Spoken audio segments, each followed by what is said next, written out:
Content presented in Cheshire Corners is for educational and informational purposes only. Please consult a legal professional if you have any questions or concerns about the content of this disclaimer, this series, or the legal implications surrounding psychedelic substances in your jurisdiction.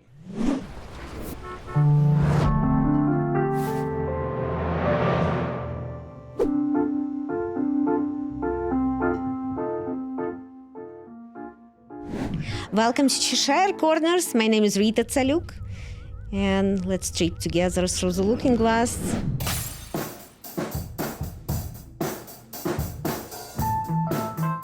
We have at our studio for the Cheshire Corners, which is at the coffee joint, our coffee joint guest, Clyde from southern Indiana, right? That's correct. He's visiting us here, and he just told us that he tried psychedelics. He was psychedelic psychonaut.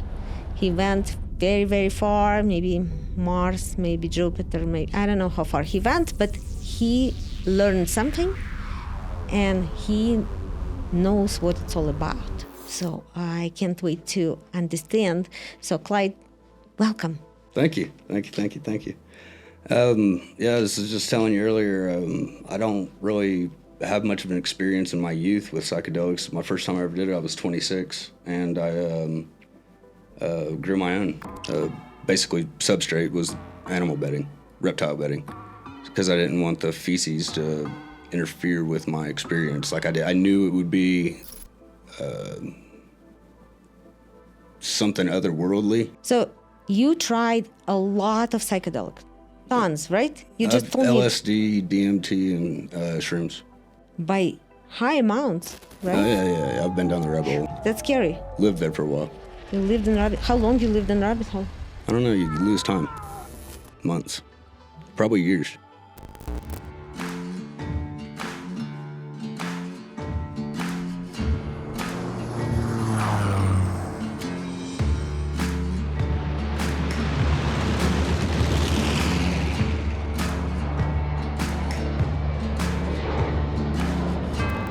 Oh my God. The person at Groundhog Day, he lived, I think, in Groundhog Day, how long? Yeah, 3,000 years? That was a living hell because it was the same thing. This is one time where television really fails to capture the true excitement of a large squirrel predicting the weather. Well, it's Groundhog Day. Again. And that must mean that we're up here at Gobbler's Knob.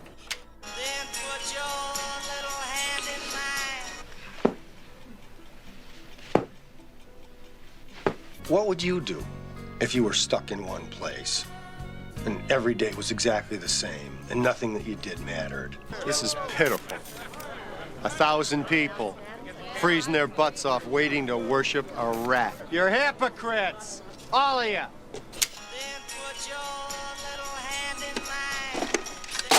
Tiny village in western Pennsylvania, blah, blah, blah, blah, blah. As long as this groundhog keeps seeing his shadow, I don't see any other way out. What I lived was, it was one long moment like a gong ring instead of a balloon pop. But you don't know how long that was. So was it like a black hole? No. I was very cognizant. You know, I was aware, lived a life. It's just, put it this way, if you're over the age of 40 or 50, you understand your 20s, shit, they just happen. All I have left of them is memories.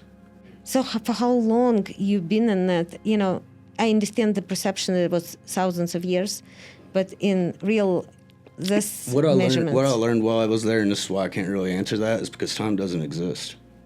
It's not a real thing. It's a human construct like English or money.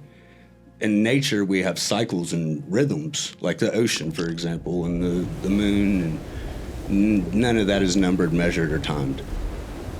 And that's where I lived for so long. I don't know any other way to be. Late 20s and until when did you decide that you don't want to travel anymore. It's not that I don't want to travel. It's just I'm constantly traveling now, and I don't need substances to do it. Oh, so you figured out how to be psychonaut without substances. Yeah, that's the end goal. Tell us.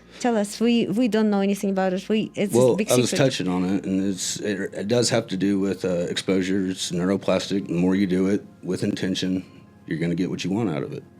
That's why it's a therapeutic drug. It cures PTSD and the host. So is that your secret, the more is better? Depends on what you're going for. Depends on what your intention is. If you want to change everything about your life and flip it upside down and give it away to something that you don't understand, it's going to happen for you if you do it heavy. Yeah, but some people do it heavy and they end up nowhere. And some people do it heavy and they end up in a nice place. And some end up and break their life. Nice place, nowhere. They're not real things. They're like that. Everything is nice. Everything's beautiful. But if you want to give everybody a recipe, is there such a thing? The recipe is, you gotta. It's like with a religion. No matter what religion it is, you have to take that blind leap of faith. And to do that in this realm, that's what you do with psychedelics. You have got to be like, all right, they say people don't come back from this. You hear about the Vietnam vets, right? They come back and here they are 40 years later living on the streets because they did too much LSD or something. That's the dare shit the propaganda that they push. Fact of the matter is, we're manifestors, and whatever we want will happen. Okay, so what I'm hearing, tell me if I'm hearing it right, mind over matter. No? Energy over mind and matter. Going to Alice in Wonderland, quantum mechanics? More so than fantastical than that, and it's absolutely quantum mechanics, but more so than fantastical, it's unfathomable. We can write Alice in Wonderland, we can understand that. What this is, you can't know it until you experience it. You can sit here and listen to me, and I'm very good with my words. I could explain it very well. You ain't gonna know. Why we so unhappy? Because we are one, and one only happy when one tried to learn about themselves, and kind of whole reality from quantum mechanics standpoint, and from So I could subscribe to that a little bit, but it's all hyper unique. Yes, we are one. I have your experiences all your life if you'll sit down and share them with me, because I have empathy. I can literally put myself in your shoes and understand and feel what you felt if you're good enough at explaining it and you mean it. You know how you're talking to AI? Mm-hmm. I use AI often. Yeah, and you can share AI, like we can buy AI account for the company, right? Mm-hmm. And whatever one person says in AI, another person can reference, because you're training it. So the whole life is like that. What you're talking about already exists. It's called the human collective consciousness. Yeah. It's like, again, it's the AI is you're going to have a physical hub, a database to run that, right? It's all dependent on the resources that run it and the people willing to generate their purpose to it. What I'm talking about happens whether you like it or not. It's just here. It's everything. Like, I can pull out a Dumb and Dumber quote, and even though you're from Ukraine, right? I could just be like, we're in Denver, right? I could say, without that pretext, I could say, man, I thought the Rockies would be a lot rockier than this. That John Denver's really full of shit, man. And like, most people can dig, like, that's Dumb and Dumber. That's the scene where they finally get to Aspen. They're trying to go to Aspen, but they're like out by Greeley. Huh. Expected the Rocky Mountains to be a little rockier than this. I was thinking the same thing. That John Denver's full of shit, man. So, in a lifetime of that, of collecting and diving into that and absorbing it, I mean, before memes, boys just sat around and quoted movies at each other. So, that's there and that's prevalent. It's oral tradition. It's always been with us. Rick Strassman is the person who first got grant from government to research grant in 90s, to research psychedelics and research DMT. It's unusual because the government he was researching DMT in the 90s? In 90s, in Albuquerque. He was researching DMT. He had 70 people. He was supposed to only take vital signs on them. He was much into Buddhism. So he was into it, and he was really, really excited about his project. So excited that he went above and beyond. He also recorded the stories of those people. So they all tripped on DMT, and then they told stories, what they saw and where they've been. Right. And you can go to YouTube and you can search for that Rich Strassman Spirit Molecular Stories. And you can hear those people explaining their experiences. Is there a common denominator amongst their experience, or are they wildly, drastically different? Same. Okay, yeah. So I can to speak to this in a way that we can understand and pull out of our human collective consciousness. There's this movie called Being John Malkovich, to where this guy finds himself in John Malkovich's head, not hearing his thoughts, not controlling his body, but being able to perceive the world. There's a tiny door in my office, Maxine. It's a portal, and it takes you inside John Malkovich. You see the world through John Malkovich's eyes, and then after about 15 minutes, you're spit out into a ditch on the side of the New Jersey Turnpike. Sounds great. Who the fuck is John Malkovich? Whenever I first saw that movie, it was post Psychedelics, and I shit my pants. I said, oh, wow, I thought that was just a trip. That's a real fucking thing? Yes, because I've done it. Like, I've shared my body, I vacated my body, and I traveled around to other people who were in the exact same plane and state that I was. I wasn't her, but I was in the perspective of a middle-aged woman. She was standing in her bathroom, just bob cut, blonde, normal-looking soccer mom chick. I was a black man shared it with me. He was probably 50s, I guess.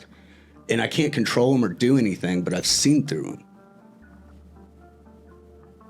And then I saw Being John Malkovich, and I was like, whoa, that's, okay, there it is. That's the proof in the pudding. Other people not only have experienced it, they've artistically expressed it. The question that I have after this, and it kind of relates to what you're saying, that you don't need to have psychedelics anymore.